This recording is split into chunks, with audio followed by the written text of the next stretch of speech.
Hello students, आज हम आपकी सोशल स्टडी की बुक का chapter 17 ideals of our constitution पढ़ेंगे। आइडियल ऑफ आवर कॉन्स्टिट्यूशन का मतलब है हमारे संविधान के जो हमारे आइडियल्स हैं जिनने हमारा संविधान बनाया है उनके बारे में हम पढ़ेंगे। After the attainment of independence को हमने हासिल करने के बाद the peoples of idea world looking for our government of their own fulfil their aspiration they had be cherished during the freedom struggle. हमने जब अब वो इंडिपेंडेंस हासिल कर ली, स्वतंत्रता हासिल कर ली हमारे इंडिया ने, हमारी गवर्नमेंट की तरफ देखा गया, looking for our government on the fulfil उसकी कुछ आकांक्षाएं, उसकी कुछ एस्पिरेशन थे, कुछ अपनी इच्छाएं थी, उसके अनुसार हमने फ्रीडम स्ट्रगल बनाया वो किया था। एज लीडर एक हमारा कोई लीडर था, एज लीडर एज प्रॉमिस्ड, हमारे लीडर ने कुछ प्रॉमिस्ड किया था दे दैट आफ्टर द इंडिपेंडेंस, हमारी स्वतंत्रता के बाद, India will have the government based on the ideal of democracy and justice. मतलब जो हमारी इंडिया है वो जो हमारी इंडिया है गवर्नमेंट स्ट्रगल, उसने डेमोक्रेसी लाएगी, जस्टिस करेगी खुद ही। It was as necessary to give a proper shape of their ideas or ideals।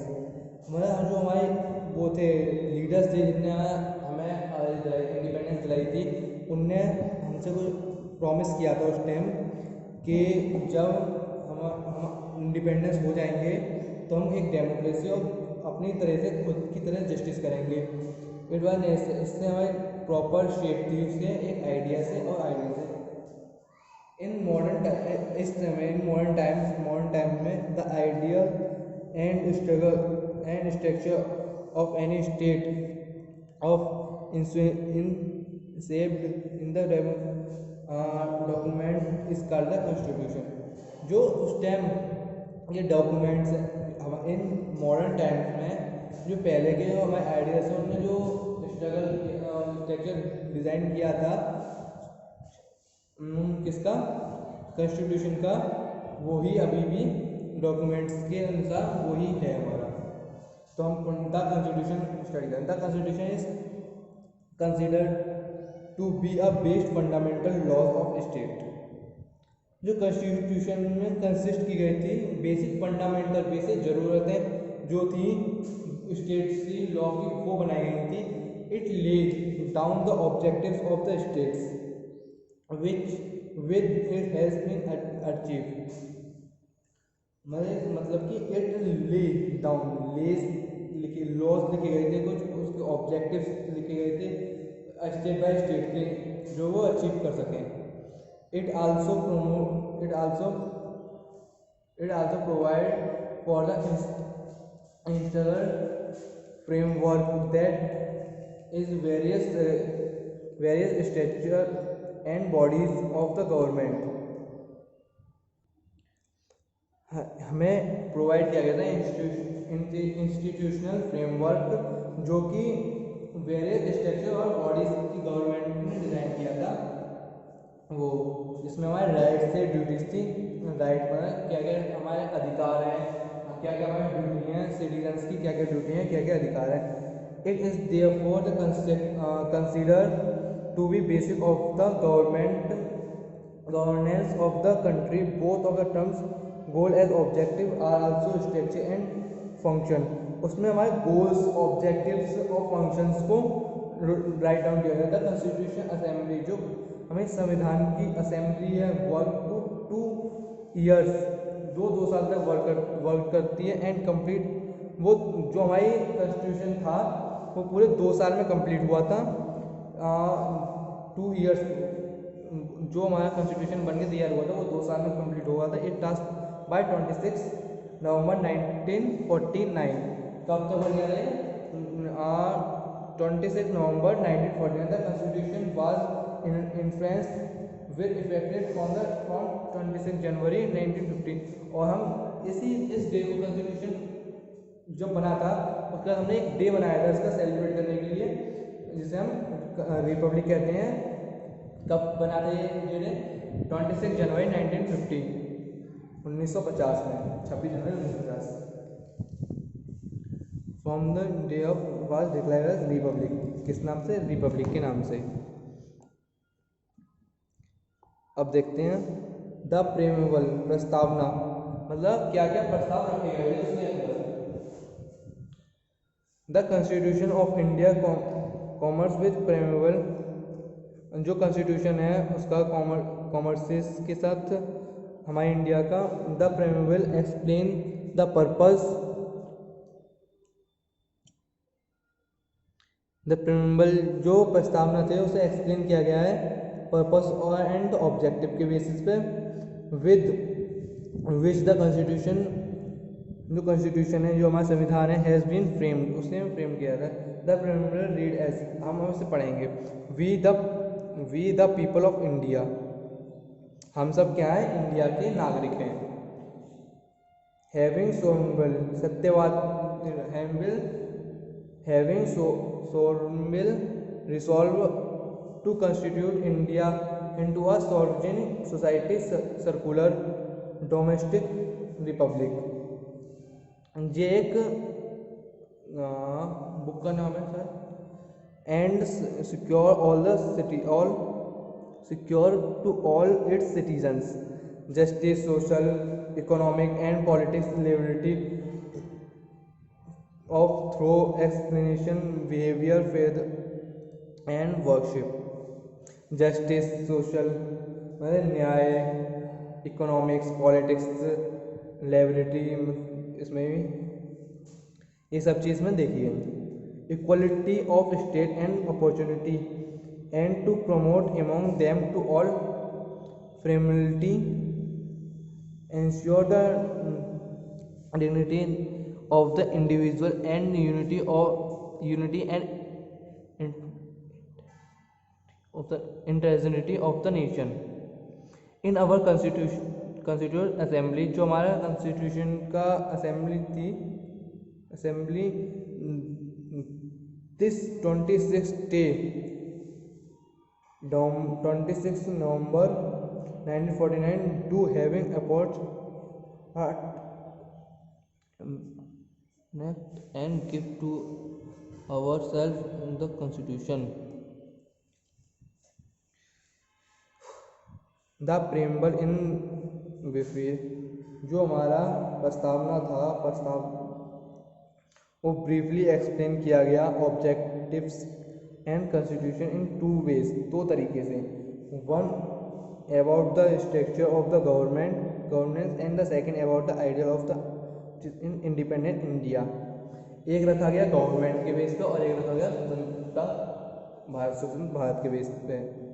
It is because ये क्यों, इसलिए क्या किया क्योंकि दैट जो प्रस्तावना था कंस्टिट्यूट कर to take to the key of the understanding of the constitution, वो इसलिए था कि हम अपने कॉन्स्टिट्यूशन को अच्छी तरह समझ सकें।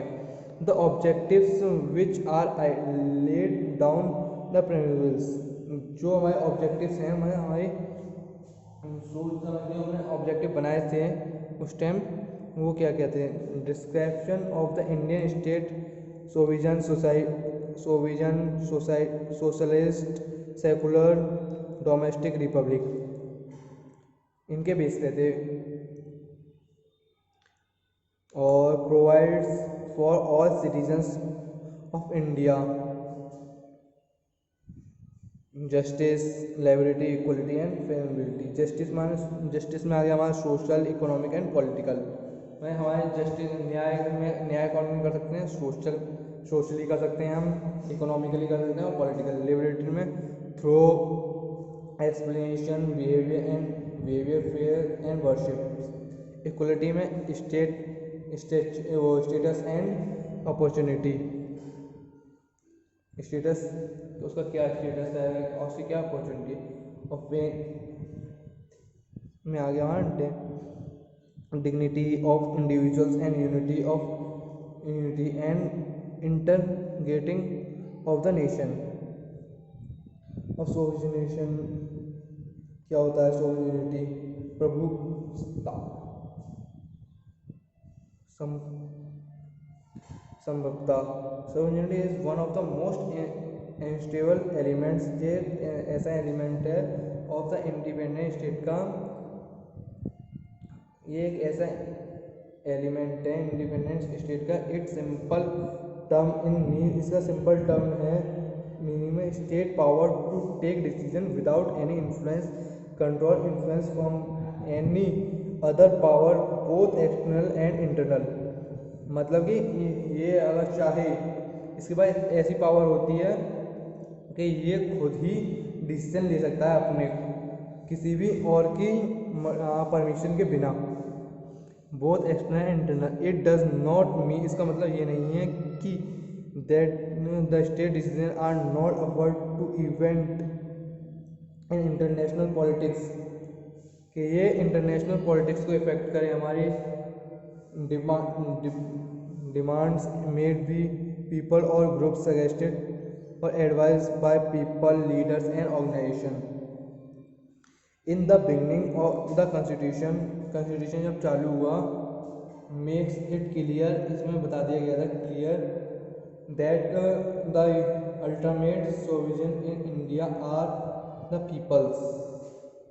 ultimates जो इंडिया के अंदर होंगे वो बहुत ज़्यादा होंगे, क्या सोवेरिनिटी, सोविजन्स जो होंगे वो बहुत ज़्यादा होंगे। जैसे हमारे हर स्टेट का अलग अलग सीएम वगैरह होता है। अब आता है सोशल समाजवाद। Social impact expectation of the state major role in economy. जो हमारा सोशलिज्म है, समाजवाद है, वो स्वीकारता है कि जो स्टेट मेजर है, स्टेट का जो मेजर है वो रोल करता है इकोनॉमिक्स में। इट आल्सो मीन्स, इसका मतलब ये है जो कमिटेड है to attain the ideal like remove to inequality provisions and maximum basic. मतलब ये क्या क्या मिला सकता है, इनइक्वलिटी को ये रिमूव कर सकता है, इनइक्वलिटीज को प्रावधान को, और maximum basic necessaries to all equal paid for equal work. कुछ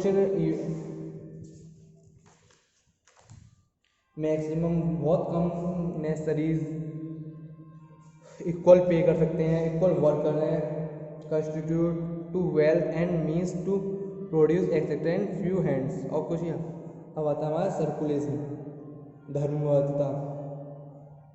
the word secular in the प्रिवल impact that in the India there will be no state religions. The word secular, जो सर्कुलरिज्म है वो कहाँ से आया, सर्कुलर से आया, जो कि इन द प्रिवल प्रस्तावना जो इम्पैक्ट करती है, प्रिवल इम्पैक्ट करता है, that impacts that in India's there will be no state religious। ये किसी रिलीजियस के बेस पर नहीं डिपेंड होता, ये खुद के अपने बेस पे डिपेंड होता है। इट मीन्स, इसका मतलब ये है कि the state will not support any particular reasons. जो स्टेट है वो किसी एक रीजन्स को, मतलब जैसे रीजन को सपोर्ट नहीं करेगी out of the public fund में से। गवर्नमेंट के पास, स्टेट गवर्नमेंट के पास कुछ पब्लिक फंड है, तो वो ज़रूरी नहीं है कि वो अपनी ही रिलीजन को सपोर्ट करे, ऐसा नहीं कर सकती। वो उसे पूरे जो उसके स्टेट में रिलीजन्स होंगे उसे सबको सपोर्ट करना पड़ेगा। These are the two impressive of these our one event included in free to believe in and parties and religious, every religious group has freedom to manage its own efforts। और पहला ही उसमें दो बनाए गए थे rule, कि जो पहला रूल है वो है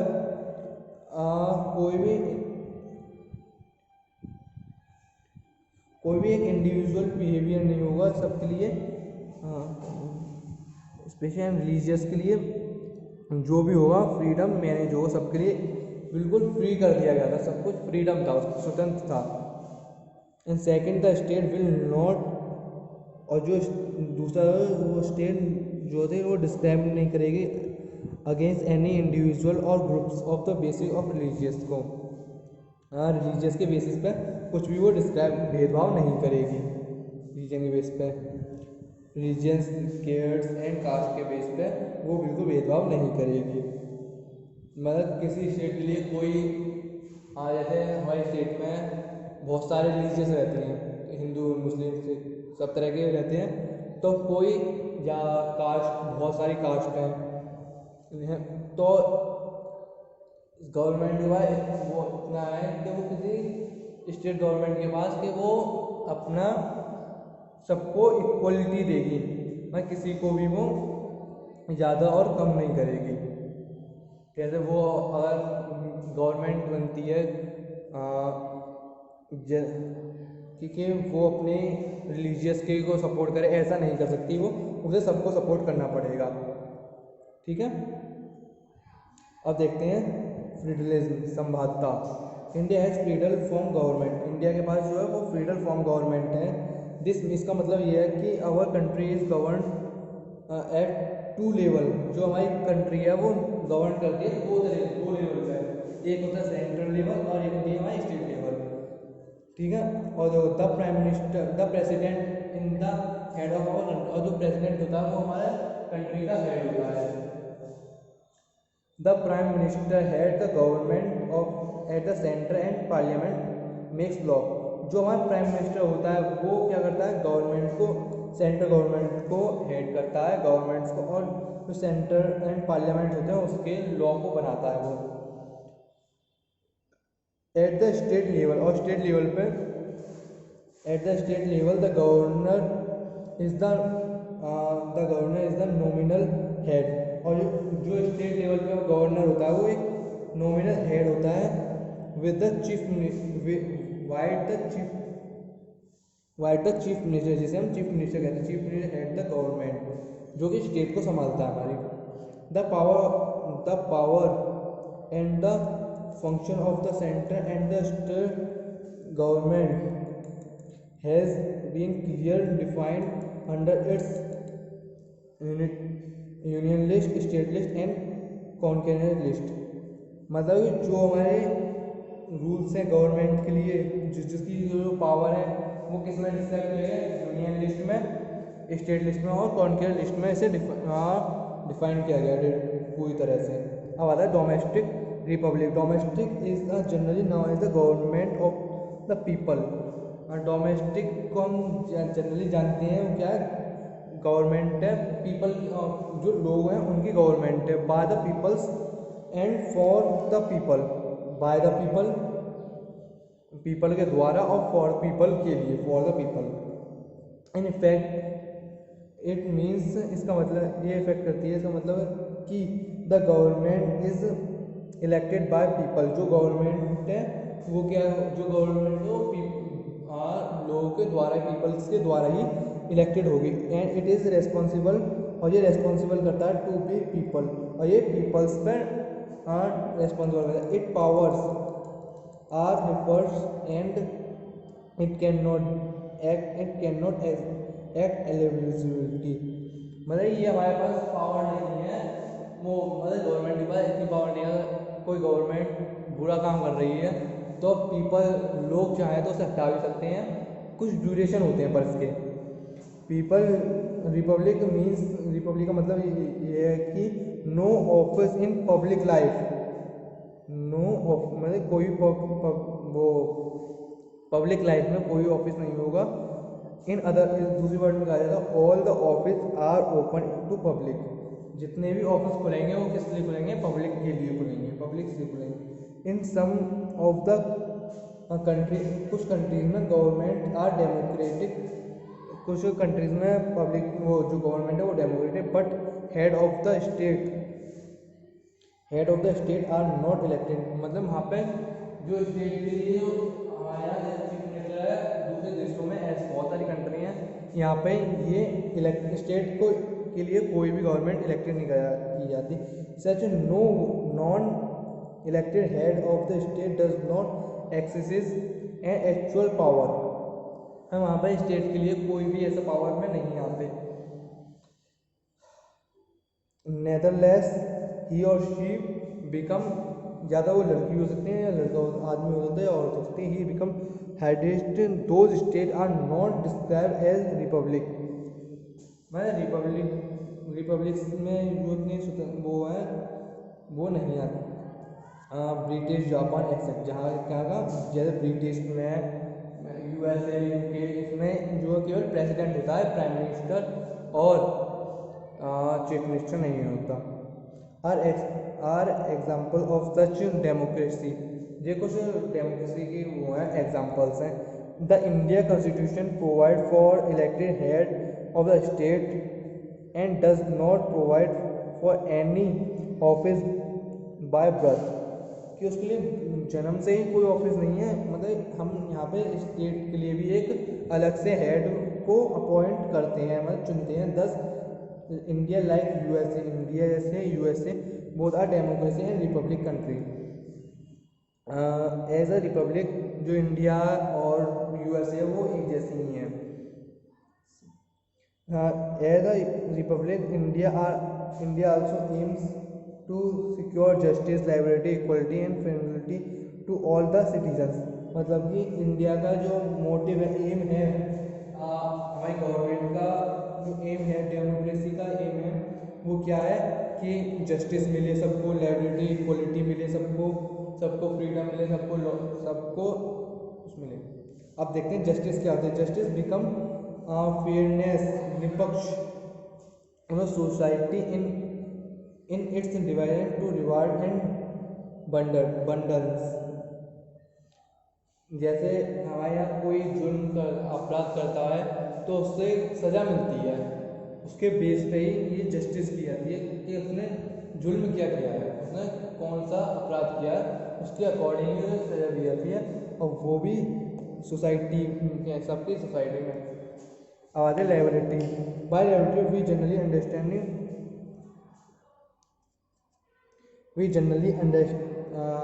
understand freedom, that is freedom to choose, decide and act। मैं इसमें हम क्या कर सकते हैं, चूज़ कर सकते हैं, हमें इतनी फ्रीडम होती है कि हम इसमें चूज़ करें, डिसाइड करें और एक्ट करें। क्या एक्ट कर सकते हैं। अब आती है हमारी इक्वलिटी। क्या आती है हमारी इक्वलिटी।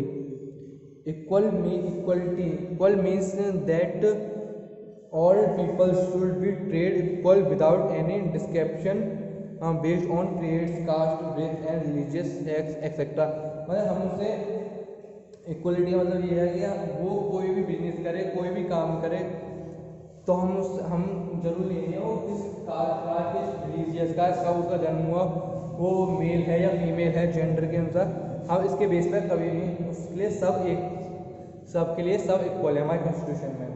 वो किसी भी कास्ट का हो, कभी भी जन्म हुआ हो उसका, या छोटा हो बड़ा हो, उससे कोई मतलब नहीं है, सबके लिए सब है, या वो फीमेल है या मेल है। अब आते हैं fundamentality. Fundamentally means that all Indians consider and treat each other as equal co citizens. इसका मतलब है कि इंडियंस हैं वो कंसिडर करते हैं, ट्रेड्स में बिजनेस करते हैं, अपना ट्रेड्स करते हैं, व्यापार करते हैं एक दूसरे से एज इक्वल को सिटीजन्स, बिल्कुल को सिटीजन्स के लिए। अब आज कुछ लॉज आते हैं, जैसे हमारे फंडामेंटल राइट्स हैं, उन्हें हम स्टडी करेंगे। The fundamental rights, there are 7 fundamental rights in our constitution of India. Constitution जो हमारा इंडिया कॉन्स्टिट्यूशन है उसमें केवल 7 ही फंडामेंटल राइट्स हैं। The 44th embedded act in 1970 remove, जो एक एक्ट था एम्बेडमेंट एक्ट, उसे हमने रिमूव कर दिया है 1978 में। Right to property from the list of fundamental rights, ये भी हमारे जो कि कहाँ उसमें था, remove the rights of the property from the fundament. हमने क्या है जो 1970 में जो एक्ट 44th एक्ट के द्वारा हमने राइट ऑफ प्रॉपर्टी अपने संविधान से हटा दिया। Since then it has been made legal rights. They are now 6 fundamental laws.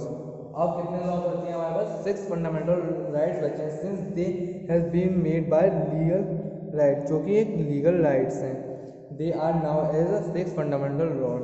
अब हम पढ़ते हैं जो हमारे 6 फंडामेंटल लॉज हैं क्या क्या है। सबसे पहला आता है राइट टू इक्वलिटी। इक्वलिटीज़ के बेसिस पे उसकी क्या राइट है? The right of equality means, इसका मतलब है कि that all citizen enjoy equal privilege and opportunity. It protects the citizens against any discrimination by the state on the basis of religion, race, caste, sex or place or birth।